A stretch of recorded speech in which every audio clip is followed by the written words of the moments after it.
नमस्कार, फाइटर समाचार में आपका स्वागत है। पेश आज 17 अप्रैल रविवार सुबह 6 बजे राजस्थान की खास खबरें। शनिवार को हनुमान जयंती का पर्व हर्षोल्लास के साथ मनाया गया। हनुमान मंदिरों में भक्तों की भारी भीड़ नजर आई और गूंज रहे थे जय श्री राम, जय हनुमान के जयकारे। भक्तों ने भगवान हनुमान की पूजा अर्चना की और अपनी अपनी मन्नतें मांगी। भक्तों का उत्साह सालासर में ज्यादा नजर आया। यहाँ भक्तों की लंबी कतारें देखने को मिली। देश भर से भक्तजन यहाँ पहुंचे। पूरे सालासर में बाबा के जयकारे गुंजायमान रहे। बात श्री गंगानगर की करें तो यहाँ मुख्य पर्व हनुमानगढ़ मार्ग स्थित बालाजी धाम मंदिर में देखने को मिला।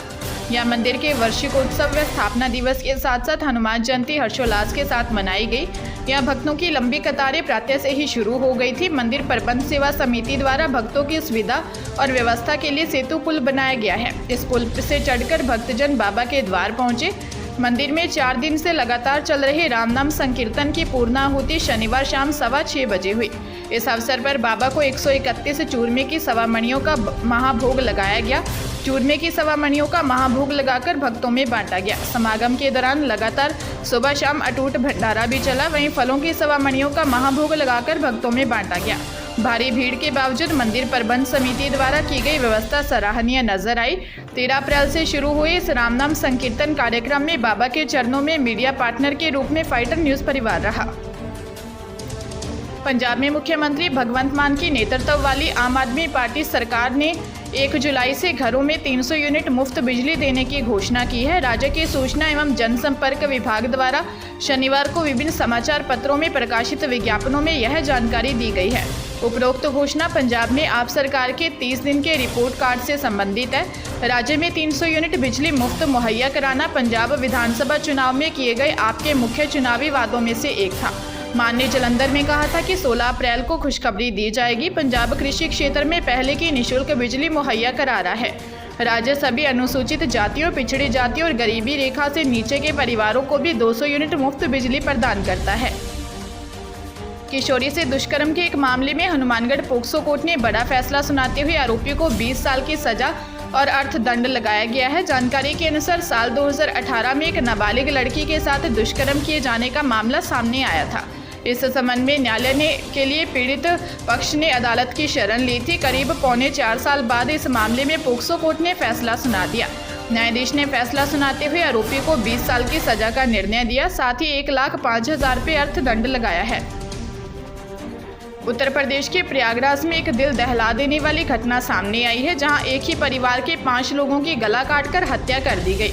मामला खागलपुर गांव का है। मरने वालों में पति, पत्नी और उनके 3 बच्चे शामिल हैं। सूचना मिलते ही पुलिस मौके पर पहुंच गई है और मामले की बारीकी से जांच कर रही है। पुलिस ने बताया कि 42 वर्षीय मृतक राहुल तिवारी अपनी 38 वर्षीय पत्नी प्रीति और 3 बेटियों माही, पीहू और पोहू के साथ खागलपुर में किराए के मकान में रह रहा था। मूल रूप से यह परिवार कौशाम्बी का रहने वाला था। पुलिस के मुताबिक पत्नी और 3 बच्चों के शव बेड पर पड़े मिले। उनकी गला काटकर हत्या की गई है, तो वहीं पति का शव बाथरूम में फंदे से लटका मिला है। पुलिस मामले की हर एंगल से जांच कर रही है। प्रदेश के जिस शातिर ठग की तलाश कई थानों की पुलिस लंबे समय से कर रही थी, उस ठग को श्रीगंगानगर पुलिस ने दबोचने में सफलता हासिल कर ली है। प्रारंभिक पूछताछ में ही इस ठग ने 100 से अधिक ठगी की वारदातों को अंजाम देने की बात स्वीकार कर ली है। इस ठग को श्रीगंगानगर के बिल्डर मुकेश शाह से 6 लाख रुपए ठगने के मामले में गिरफ्तार किया है। सदर थाना पुलिस ने बताया कि पाली से सुरेश कुमार उर्फ बहरिया घाची को पकड़ा है। सुरेश कुमार पाली का ही रहने वाला है और उसके खिलाफ ठगी के अनेक मामले दर्ज हैं। पुलिस ने बताया कि 39 वर्षीय सुरेश को पकड़कर श्रीगंगानगर लाया गया है। बिल्डर मुकेश शाह के मैनेजर सुनील गोयल ने सदर थाने में रिपोर्ट दी थी कि रिद्धि सिद्धि एनक्लेव के मैनेजिंग डायरेक्टर मुकेश शाह के मोबाइल पर व्हाट्सएप कॉल कर आरोपी ने खुद को श्रीगंगानगर का पूर्व कलेक्टर जाकिर हुसैन होना बताया और कहा कि किसी जानकार को मुंबई में इलाज के लिए 6 लाख रुपए की जरूरत है, व्यवस्था कराई। इस पर मुकेश शाह ने अपने भाई सुरेश को फोन करके मुंबई में 6 लाख रुपए की व्यवस्था कर दी। पुलिस आरोपी से पूछताछ कर रही है। सरकारी नौकरी की तैयारी कर रहे युवाओं के लिए अच्छी खबर है। इंटेलिजेंस ब्यूरो ने 150 पदों पर असिस्टेंट सेंट्रल इंटेलिजेंस ऑफिसर के लिए भर्तियां निकाली हैं।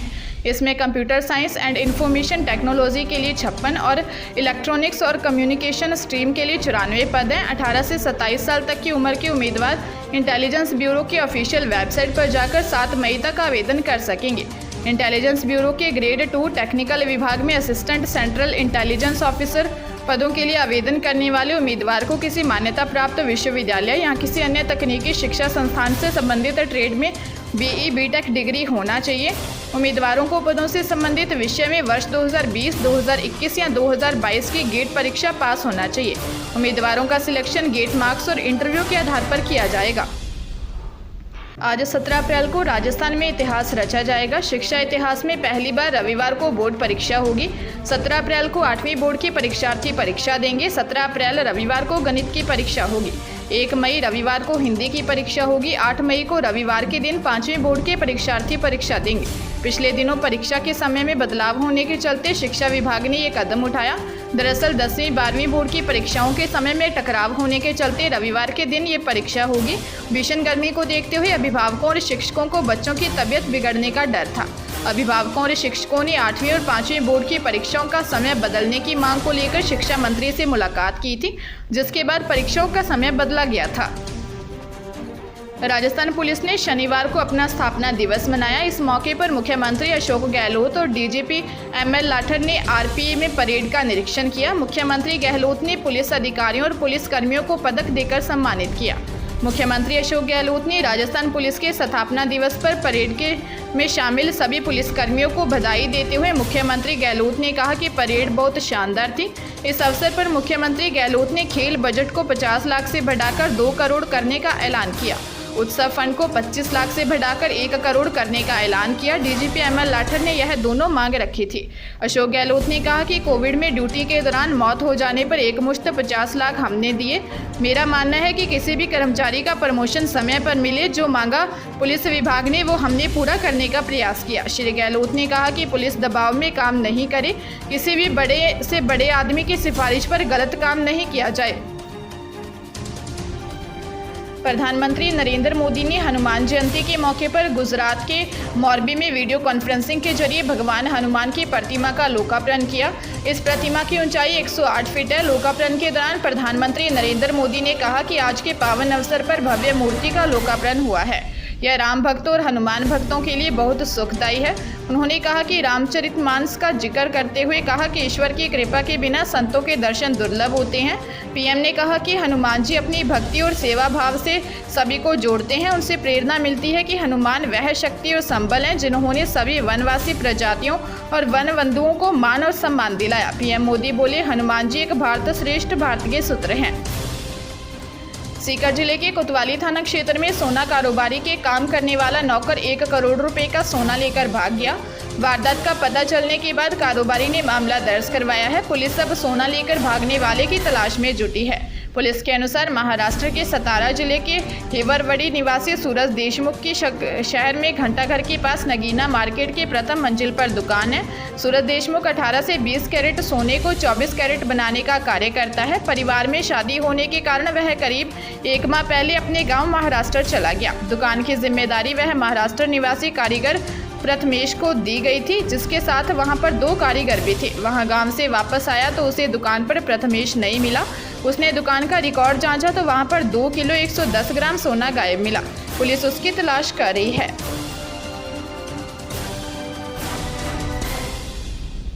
ताजा तरीन खबरों के लिए फाइटर न्यूज को सब्सक्राइब करें और बेल आइकन को प्रेस करें ताकि नई न्यूज अपडेट होते ही आपके फोन की घंटी बज जाए। Once again